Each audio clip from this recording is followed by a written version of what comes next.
Why is Meghan Markle wasting her time with love when she could just go back to acting? Season 2 of With Love, Meghan arrived on Netflix last week, but it barely made a ripple, failing to crack the streamer's top 10. It's no real shock. The first season was already a tough watch, full of overdone lifestyle tricks and fussy recipes that left many viewers, myself included, rolling their eyes. Meghan, darling, you didn't invent the frittata. No one needs dried flowers as a garnish. And handing children sharp little gardening tools instead of a bag of candy at a birthday party?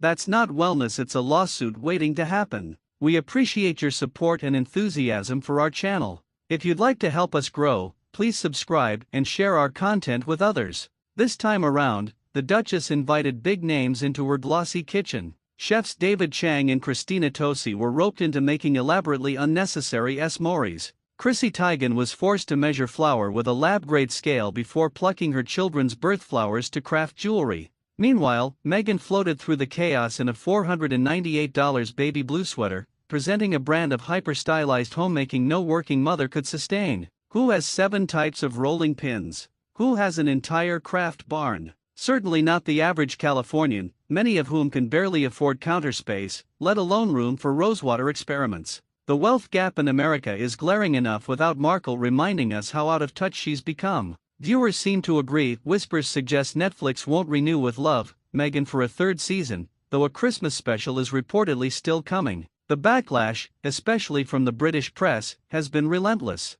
Yet it doesn't feel good piling on. Meghan got a raw deal in her early royal years. She's local talent. People genuinely want her to succeed. But maybe success doesn't lie in another round of curated domestic bliss. Maybe it's time she goes back to her first love, acting. Her Netflix deal has already been scaled back to a simple first-look arrangement. But there's still opportunity there. Imagine Meghan stepping into one of Ryan Murphy's genre-bending shows, squaring off against Niecy Nash in a dark, stylish horror. Or sliding seamlessly into Sean Dayland with a role in Bridgerton, doubling as both cast member and consultant. Netflix churns out Harlan Coben thrillers by the month. She could dive into a limited series, commit for a year, and remind audiences of her dramatic chops. Or picture this: Meghan fronting a biting satire of her own show. A high-profile guest nearly dies from a lavender allergy. A rustic frittata made with unpasteurized eggs takes out half the crew. Banter with a celebrity pal spirals into a screaming match that exposes old scandals.